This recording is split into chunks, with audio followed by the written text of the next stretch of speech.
Nah, menurut saya ini agak berbau pidana, makanya kan sedang diendus-endus nih.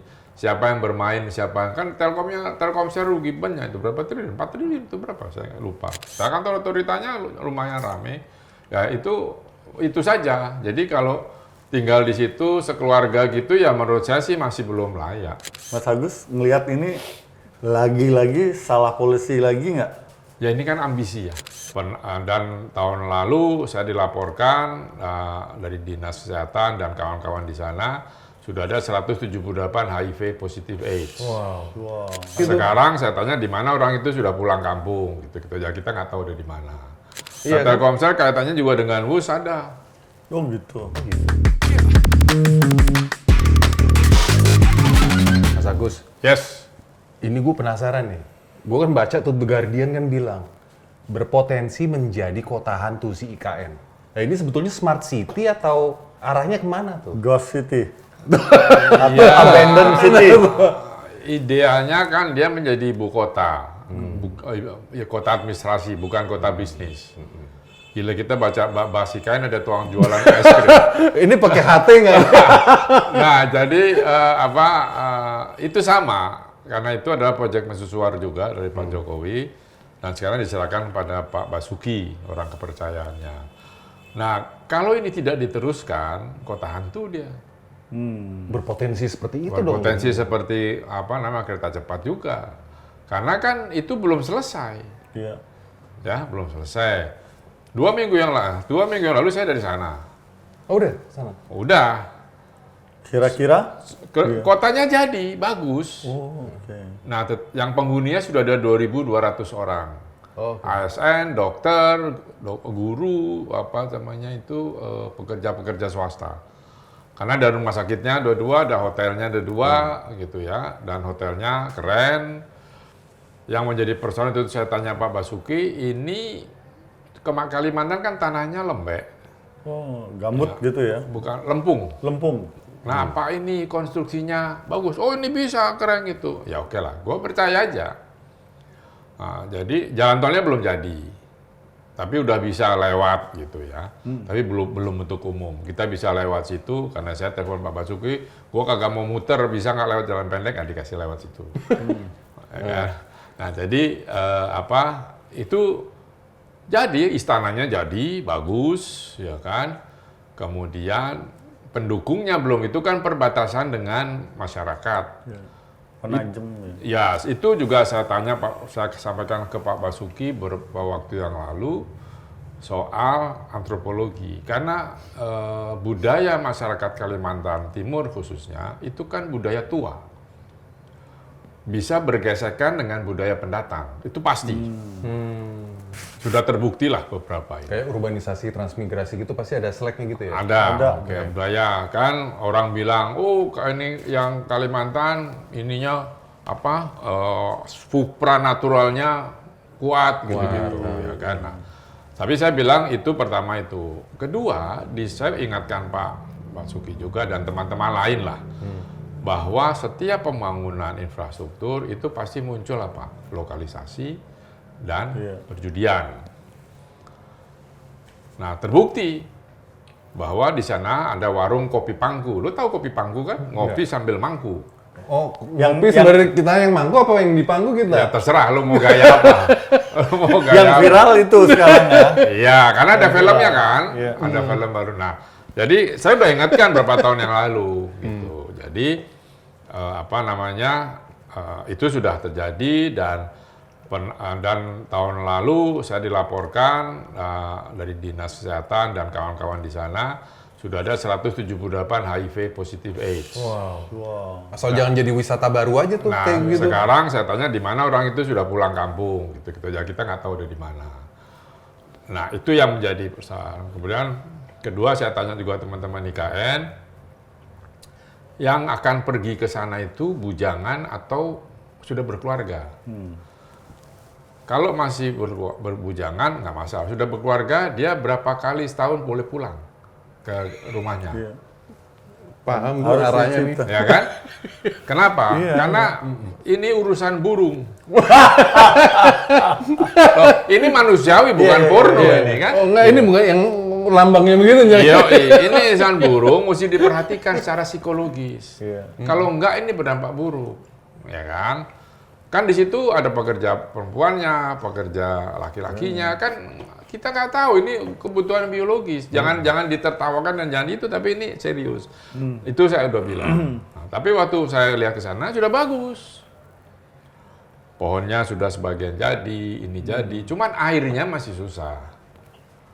Gitu. Dari awal tuh ya? Sumber Ya. air dari mana? Mas? Ada waduk jauh gitu, tapi kebanyakan embun tanda hujan. Gitu. Nah, jadi kalau ditempatin ya for beberapa itu masih rumah sakit sudah ada, jadi sudah ada dokter perawat kan di situ. Sudah ada. TNI, polisi sudah ada, PNS-nya sudah ada, ya kan. Terus hotel sudah ada pekerjanya. Yang nginep ada apa enggak, gue kagak tahu. Kalau bicara progres keseluruhan proyek kan ada ini ya. Progres berapa persen sih, Mas? Ya, gue nggak tahu 100% itu sampai apa. Ya, tapi Iya. itu sudah bisa dihuni. Oke. Ya, cuman masalahnya masih jauh dari yang kota terdekat kan Balikpapan. Jalan tolnya belum selesai. Masih jauh dari kata ideal ya? Oh iya, kalau masih jauh-jauh sebagai kota hunian, apalagi kota ibu kota. Berarti targetnya Pak Presiden itu 2028 jadi kota politik itu realistis atau enggak tuh? Gini, ini pembangunan infrastruktur nggak bisa mendadak, oh ini jadi ini enggak, pasti lama. Nah, tetapi seberapa besar endurance daya tahan kita? Karena kan kalau itu kan dari awal kan Pak Jokowi bilang investor akan datang. 1.000 investor menghadap ke saya dan itu pasti mau. Itu kan Saya bilang tidak akan ada investor datang asing ketika melihat itu apa namanya greenfield, nggak ada apa-apanya. Nah, berarti itu 1.000 investornya kemana, Bang? Nggak datang. Nggak, Terus makanya nggak. pakai APBN. Saya udah bilang pasti itu pakai APBN. Pakai APBN sama tauke-tauke ini, ya kan? Iya, itu. jadi balas jasa ya. Balas jasanya ke mana? PIK 2 gitu-gitu. PSN itu kan akhirnya Ya. yang dibatalin sama Prabowo. Iya, jadi ini sudah jadinya kalau ya kota sudah ada lah, lampu ada, rumah sakit ada, groceries ada, tapi ya baru sebatas itu. Ya. Misalnya sekolah katanya ada, gua nggak lihat sekolahnya. Tapi monumennya ada, istananya bagus, gitu ya. Batunya dari Madagaskar, gitu-gitulah. Ya. Nah, maksud saya, tapi terus bisa nggak layak huni? Ya kalau ada orangnya, pasti kan rumah kalau kita tinggal kosong rusak. Rumah menteri yang ada yang tinggal cuma tempatnya Pak Basuki, yang lainnya kan belum ada. Nah, berarti masalah terbesar IKN itu ada di mana sih, Mas Agus? Apa ini karena gede ambisinya aja nih atau Belum gimana? siap Belum keseluruhan. siap. Jadi siapa yang membangun, duit mana gitu loh.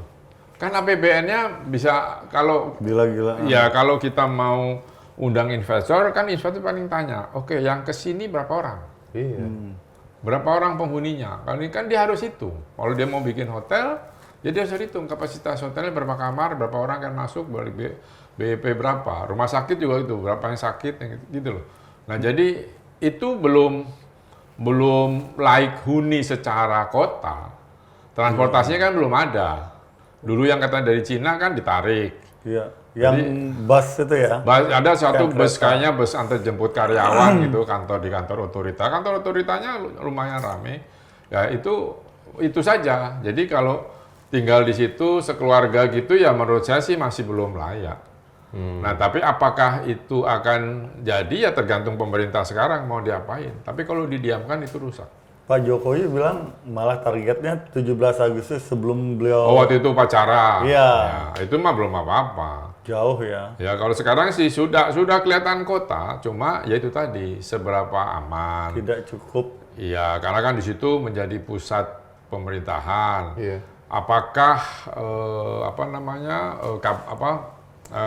kantor-kantor perwakilan negara sahabat itu mau pindah situ sementara Amerika baru jadi. Apalagi IKN kan nggak masuk PSN kan? Ya. itu Oh, kan nggak masuk PSN. enggak. Nah, jadi anggarannya ya pasti Iya. pas-pas. Ketika anggaran pas-pasan kan kita tanda tanya. Kalau anggaran masih seperti dulu kemungkinan itu bisa jadi, tapi itu APBN. Mas Agus ngelihat ini lagi-lagi salah polisi lagi nggak? Ya ini kan ambisi ya. Ambisi. Kalau mau memindahkan ibu kota sih saya setuju saja. Cuman kan perlu dihitung. Itu kan tiba-tiba aja dalam 2 tahun itu pindah sana gitu ya. Jadi itu kan ada di tengah. Pelabuhannya ada sih ya, tapi kan praktis lebih masuk ke tengah. Itu banyak perhitungan menurut saya yang tidak ada datanya. Itu yang saya khawatir.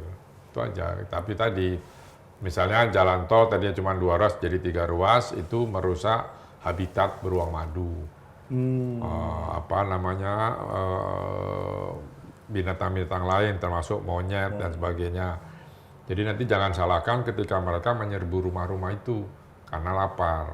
Ya, tidak di Kok nggak diperkirakan sampai Lah ya itu tadi yang Iya. gua bilang. ininya nggak Teknis saja. Mas, ini kalau IKN, ini bisa jadi kota hantu. Nah, ini merger Grab sama Gojek ini bisa jadi pasar hantu nggak nih? Karena pemainnya tinggal satu nih nanti nih. Bisa lah, itu kan awalnya juga sudah saya sudah komentar juga aneh gitu kan, yang dihabisin tuh uang yang Telkom kan yang dipakai. Ya terus sekarang sahamnya saham gocap lagi ya, kan turun terus. saham terus ya. Turun terus. Jadi, nah menurut saya ini agak berbau pidana, makanya kan sedang diendus-endus nih. Siapa yang bermain, kan Telkomsel rugi banyak itu berapa triliun? 4 triliun itu berapa? Saya lupa. Ya. Jadi artinya ini ada mekanisme yang dipaksakan gitu ya, lalu melibatkan kerugian karena harga sahamnya turun, sementara ini perusahaan pemerintah gitu lah, BUMN. Kalau BUMN-nya Telkomnya kan nyedot dananya Telkomsel. Kenapa Yang mesti duit Telkomsel. pemerintah itu ikut rempong, ikut ribet gitu loh maksud gua. Di mana? Di Goto ini, Oh. iya kan? Iya, karena kan pakai uangnya si Telkom kan, itu kan pemerintah, ya kan. Nah jadi ini akuisisinya segala macam itu banyak lah, mungkin teman-teman finansial yang bisa lebih menjawab. Saya kan dari sisi kebijakannya itu kurang pas, karena mengorbankan ini. Kenapa uangnya itu misalnya ya swasta dan sebagainya. Goto ini kan dari Kan Gojek. masih Tokopedia. dalam penyelidikan ya ini ya. Iya, sekarang masih dalam. Kita tunggu aja hasil penyelidikannya.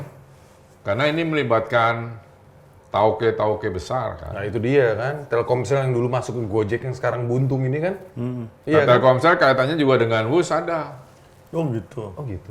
Apa tuh? Kan WUS itu pakai frekuensi 900 punyanya Telkomsel. 15 dipakai 5 kalau saya nggak salah. Nah 5 itu per tahun sewanya BHP-nya itu 1,3 T. Kalau WUS nggak bayar kan berarti yang bayar Telkomsel, karena itu atas nama Ada Telkomsel. kerugian Telkomsel situ ya. Iya. Kita nggak tahu. Oh rame-rame dari Wika, dari ini, dari Wika KAI, yang iya. Iya. Oh. Ini sebetulnya salah strategi atau salah siapa nih? Udah Yang jelas. Ya, merger itu yang tadi. Goto nih. Ya strategi sama ada pihak-pihak yang mau ngambil ini kan, patut juga ada pihak-pihak yang ya mencari untung lah, namanya mainin saham. Sama aja sekarang Danantara, masa duitnya dibeliin saham, kan nggak bisa. Nanti yang bayar dividennya kan BI juga, kan muter gitu. Ya makanya ini kan ngapain juga Goto ini dan antara ikut-ikutan gitu Iya. loh. Kan uang publik juga. Mengutip Pak Purbaya bilang, kalau hanya bisa dibeliin saham, kemampuan Anda apa? Nah itu dia. Yang saya kaget tadi udah proses mergernya seperti itu, terus tiba-tiba, lah kalau gitu kan nggak usah digaji mahal untuk bisa manu saham duitnya bank. Kalau jeblok, banknya tutup loh. Iya.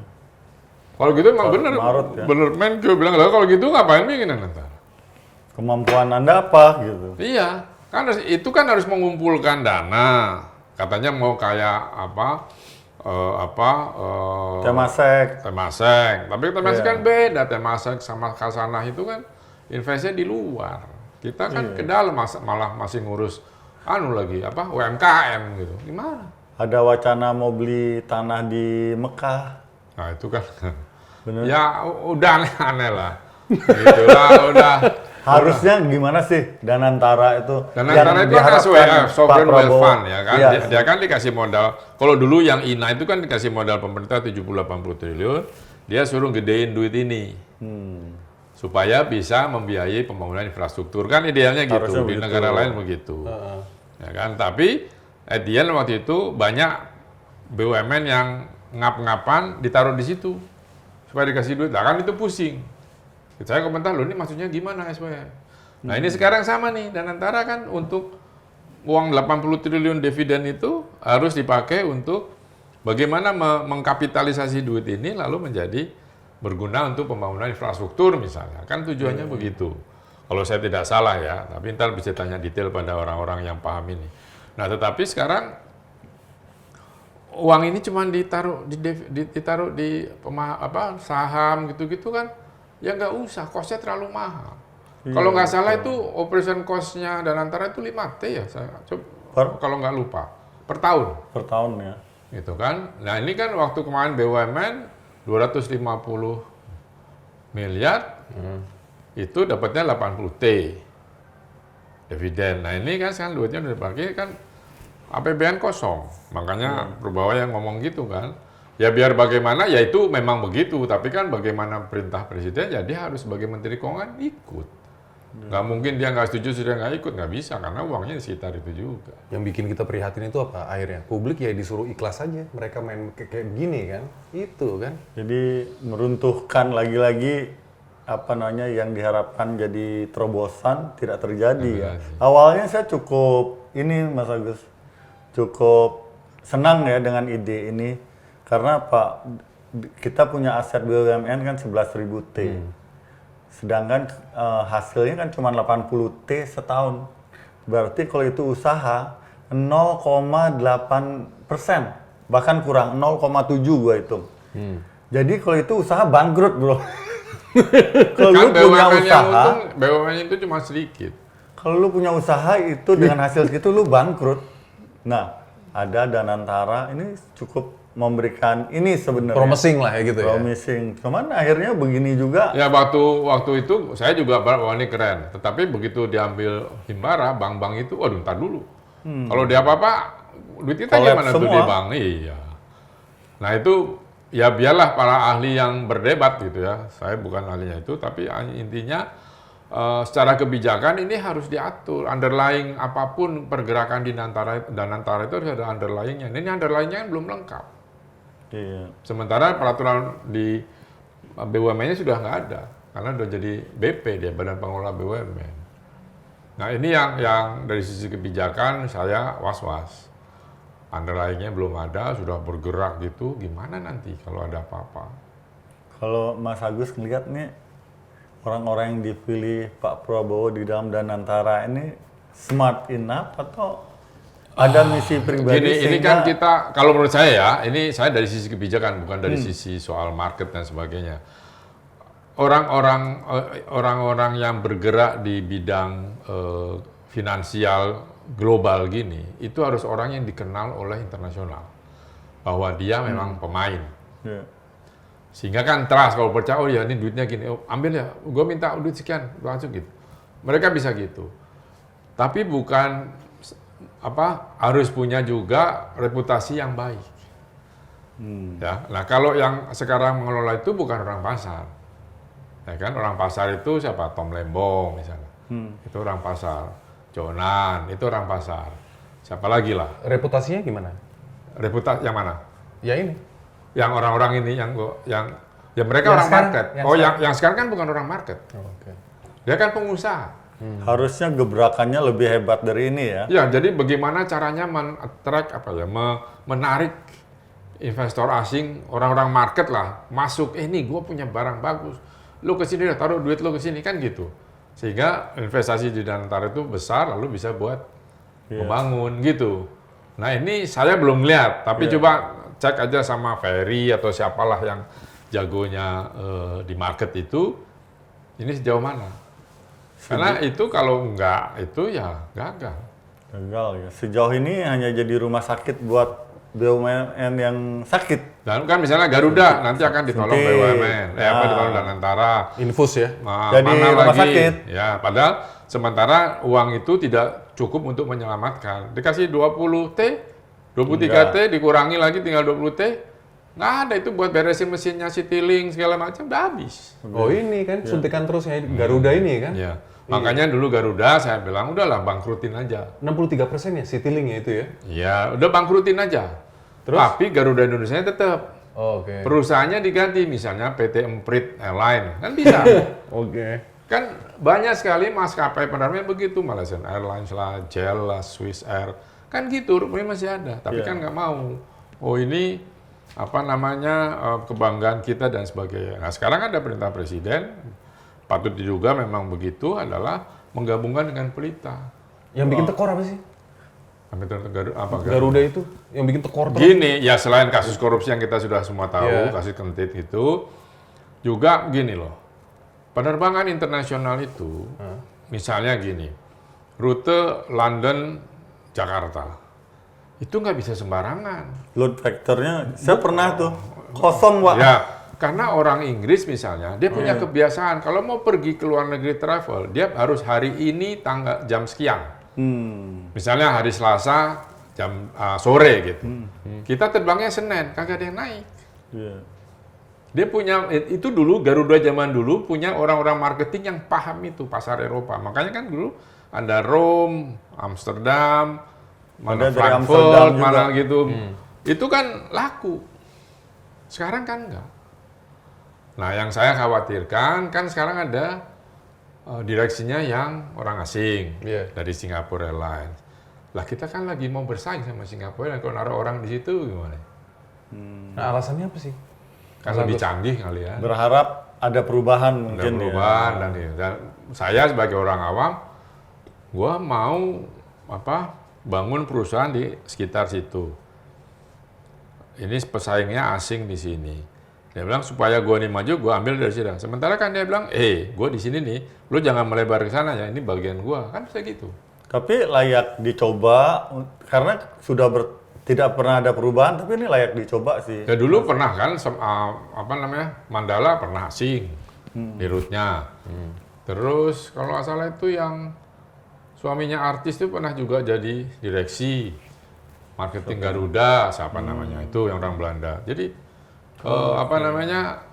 ya nggak jelas gitu. Sekarang kan udah mulai berkeluar, nggak cukup 20 T. Tadi pasti nggak cukup. Tadi kepotong tentang penggabungan kayak Pelita Air masuk Garuda itu sebenarnya bisa jadi langkah Menurut gua gini, salah. bisa Garuda jadi. itu sudah dijauh Leicester karena punya utang banyak di Leicester. Iya. Pelita ini lagi bagus. Lo naik Pelita bukan gua Bagus, ini bagus, teratur, pasti di pintunya dekat sekitar 11 sampai 16 ya kan, pesawatnya lebih bersih dan baru gitu. Cuman kan dia kurang fleetnya karena dia sedang cari pesawat Airbus yang di dunia sulit dapatnya karena setelah kasus Max. Jadi orang pindah ke Garuda semua. Boeing Max itu kan yang jadi masalah. Nah, jadi kalau mau digabung, perkiraan gue nih, utangnya Garuda di aftur bisa dinolkan. Oh, itu yang bikin. Atau dikasih saham kayak apa gitu lah. Tapi cari pesawatnya jadi susah nih. Makanya dulu udah pernah ada tuh surat keputusan Menteri BUMN bahwa Pelita menggantikan Garuda, tapi nggak jadi nih. Tapi sekarang konon Pak Presiden maunya digabung. Cuman ada di DPR kan saya lihat ada penolakan juga karena Garuda udah hancur. Jangan yang Pelita juga dihancurin juga karena digabung jadi hancur. Biar yang bagus. Iya itu yang jelas lasernya Pelita kan jauh. Iya. Kalau lasernya nggak mau masih bisa tapi mahal sewanya. Asuransinya juga akan mahal. Ya, tapi kalau perusahaan swasta kan logikanya nih, kalau rugi terus-menerus kan tutup kan? Tutup. Nah, ini kan kalau disuntik terus kan jadi ketergantungan dong. Sementara lubangnya belum ditambal, Iya. terus dikucurin gitu Iya, ya. terus-terusan. Rutenya internasional kan habis. Yang ke Timur Tengah kan udah diijon dulu tahun berapa itu? Pendapatan sekian udah diserahkan dulu ke Garuda untuk nutup utang. Jadi rute-rute itu kan banyak pesawat-pesawat asing. Asing ya. Kita pernah kemarin gua ke Addis Ababa, ya ada umroh yang lewat Addis Ababa Ethiopia, baru ke Jeddah. Banyak, hampir semua itu asing. Garuda apa asing? Nggak ada pesawatnya, nggak ada yang wide body malah dipakai ke Bali, Surabaya. Jadi ada proses. Masih ada? Masih ada? Ada. Tapi terbangnya ke Denpasar, ya ke Medina. Tokyo ada, Medina. Tapi kan nggak banyak. Iya. Ini pertanyaan terakhir nih, kapan sebetulnya negara nih harus berhenti nyuntik Garuda tuh kapan? Tadi harus, jadi kalau dipilotkan menurut saya nih, kan selesai nih Garuda. Jadi utang-utangnya PT Garuda Indonesia diberesin. Terserah lah ya pilotnya. Bikin tadi PT Emprit, ya kan baru nih. Udah jangan terbang ini. Namanya bisa beresin. Kalau enggak, ya nempel aja di situ. Terus aja begini ya? Ya kan sudah 300 berapa triliun itu. Lupa. Ya, itu kan berat gitu. Mau diapain lagi? Pesawatnya udah tua. Ya. Ngurusnya aja udah mahal. Ini balik ke bus lagi, kalau bus juga sama mahalnya. Ini udah mau masuk overhaul kereta busnya, duitnya banyak itu. Ya terus pertanggungjawaban sama kita gimana ya? Sebagai publik itu ya, Mas Agus? Ya negara harus bicara, harus menjaginkan publiknya. Kan kita nggak tahu menahu. Urusan pendingnya, dikentitnya, kan kita nggak tahu. Mas Agus, di pikiran liarnya Mas Agus nih, untuk nyelamatin Garuda tuh gimana sih? Kalau saya sih tadi dipilotin aja. Itu nggak bisa diselamatin, disuntik mati aja. Itu mati, tapi Garuda Indonesianya masih terbang. Bikin PT baru kan? Pesawatnya Garuda Indonesia, PT-nya yang baru, PT-nya PT dipilotin. Emprit tadi itu loh. PT-nya dipilotin, PT-nya dipilotkan, bikin PT baru. Kan dilakukan oleh Japan Airlines, dilakukan oleh Malaysian Airlines. Bahkan sekarang kan Air France sama KLM kan juga gabung. Itu kalau dana suntikan itu bisa ada peluang dikentit gitu nggak sih? Ya ada lah, orang Indonesia kan tahu gimana nyelipnya. Karena itu kan sifat asli bangsa Indonesia, Iya, bro. kan nyelipnya di mana? Terus nggak Ya berarti nggak dihukum. Mendingan gue tunggu kentitan dulu, gitu dong ya? Oh. Aduh, Mas Agus, thank you. Jadi ini negara kita jangan-jangan negara dikutuk. Oh, gitu. Gua nggak tahu siapa yang ngutuk. Kalau misalnya Garuda itu harus ganti nama, jangan-jangan negara kita harus ganti nama. Ibu kota udah ganti. Oh ya, Nusantara ya.